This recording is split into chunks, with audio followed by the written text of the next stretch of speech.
Et on va d'ailleurs démarrer avec l'événement du week-end. On a pensé peut-être à un moment que c'est l'être annulé. Vu l'ampleur, 50 000 personnes en 2 jours au stade Pierre-Mauroy, mais le Supercross a bel et bien eu lieu. Oui, dans un contexte forcément lourd, hein, pesant, le Supercross a eu lieu et a fait rugir les moteurs au stade Pierre-Mauroy. Victoire de Weston Peick, l'Américain, sur l'ensemble des 2 journées. Malgré tout, une superbe prestation du Français Christophe Pourcel, un troisième samedi et victorieux le lendemain. Techniquement, les deux Américains aussi, Malcolm Stewart et Cooper Webb, ont paru très très forts, mais ils ont tous les deux chuté lors de la deuxième journée. Et puis la tête d'affiche de cet événement, hein, le double champion du monde, James Stewart, qui s'est montré très très très fort, presque au-dessus de la masse samedi, mais malheureusement il s'est cassé la cheville et n'a pas pu prétendre au titre à Lille. Alors au niveau affluence, Adrien, 43, un peu plus de 43 000 personnes l'an dernier. 40 000 cette année. C'est lié surtout au fait que, bien, lors de la deuxième journée, le dimanche l'année dernière, il y avait eu beaucoup de ventes sur place, ce qui n'a pas été le cas ce week-end, Oui. et étant donné forcément les attentats parisiens. Alors, on peut se poser la question, pourquoi l'événement n'a-t-il pas été annulé? J'ai posé la question à l'un des membres de l'organisation. Ils étaient tous en contact direct avec la préfecture dès 2 heures du matin, hein, dans la nuit de vendredi à samedi, pour essayer de mettre en place un dispositif tout spécifique afin que l'événement ne soit pas annulé. Donc la préfecture a validé ce dispositif, où il faut savoir que les effectifs de sécurité ont été triplés sur le week-end.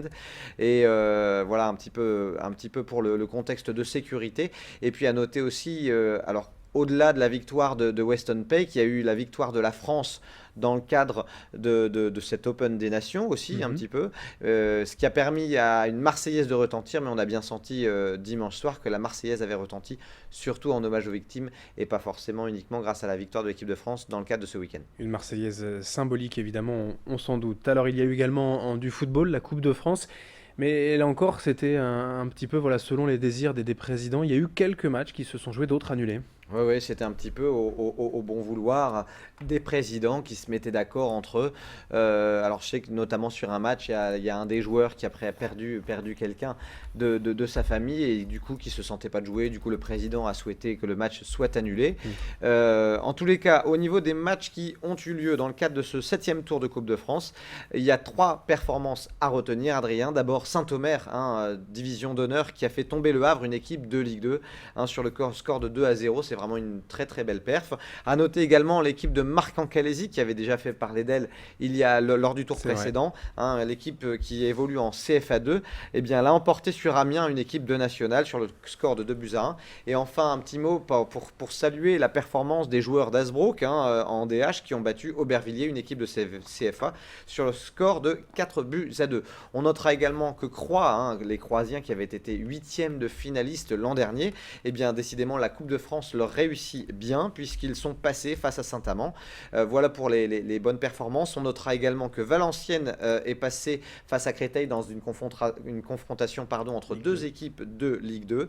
Et puis pas mal de rencontres ont été reportées, et notamment le match du Racing Club de Lens qui devait se déplacer à Rouen-Quéville. Il y a eu du basket également, et la montée en puissance du PCM se confirme. Ouais, ouais, on n'arrête plus le BCM Gravelines depuis quelques journées. Un Gravelines qui a battu l'équipe de Monaco 72-57. Gros match de Gray, et gros match également d'Andrew Albici, le meneur. Gravelines est désormais deuxième, hein, derrière et dauphin de l'AS Villeurbanne, qui a un match en retard à disputer. C'est une 6e victoire en 8 journées pour l'équipe du BCM, qui commence vraiment à faire parler d'elle aux avant-postes de Pro A. Et en Pro B, à l'échelon inférieur, les résultats des nordistes. Alors Lille d'abord, hein, qui va bien aussi, qui s'est imposé à Charleville. Le derby entre Le Portel et Denain a tourné à l'avantage des basketteurs de la Côte d'Opale, avec une victoire 71-66. À noter la première défaite de Boulogne à Roanne d'un tout petit point, hein, sur le score je crois de 94-93. Et puis le match d'Orchy-Évreux, lui pour le coup, a été reporté. Il devait se jouer au niveau de la PVL Arena à Orchy, et il a été reporté. Et du volleyball avec enfin voilà un succès pour Tourcoing. Oui, il était temps, on commençait à être inquiet pour l'équipe du TLM, qui l'a emporté après son succès en Coupe de France 3-0 face à Nice. Eh bien, les joueurs de Tourcoing rejouaient face à Nice, qui, il faut le rappeler, sont leaders de Ligue B. Ils étaient menés 2-7-0 et les Tourquenois sont revenus pour l'emporter finalement 3-2, une première victoire en championnat face aux leaders, qui forcément en appellera d'autres. Une belle opération également pour le LMR en rugby. Alors à noter en Fédéral 1, en effet, que Vannes a perdu à Limoges et du coup le LMR qui est allé gagner en Gironde face au club de Langon 24-19 en a profité pour prendre la tête de Fédéral 1. C'est une bonne nouvelle pour les rugbymen lillois. Et puis en 30 secondes, quelques infos en bref pour terminer. Oui, rapidement, pour vous dire un petit mot de handball, notamment Dunkerque qui a fait match nul en déplacement à Aix-en-Provence. L'USDK est 9e du championnat. En tennis, c'est une belle victoire de Lille en interclub, un 5-1 face à Colomiers. Et à l'inverse, Saint-Amand, beaucoup moins fort sur le papier que le club de Villa-Primrose à Bordeaux, s'est incliné 4-2. Et enfin, un petit mot de hockey sur gazon pour vous dire la nette victoire des Lillois face au Touquet 4-1 dans le derby de élite. Tous les autres matchs de hockey sur gazon ont été reportés. Merci Guillaume donc pour ces infos résultats sport du week-end malgré l'actualité. Et belle semaine à vous. Bonne semaine à tous. Merci à vous de nous avoir suivis. Merci de votre fidélité. L'info continue dans un instant sur Grand Lille TV.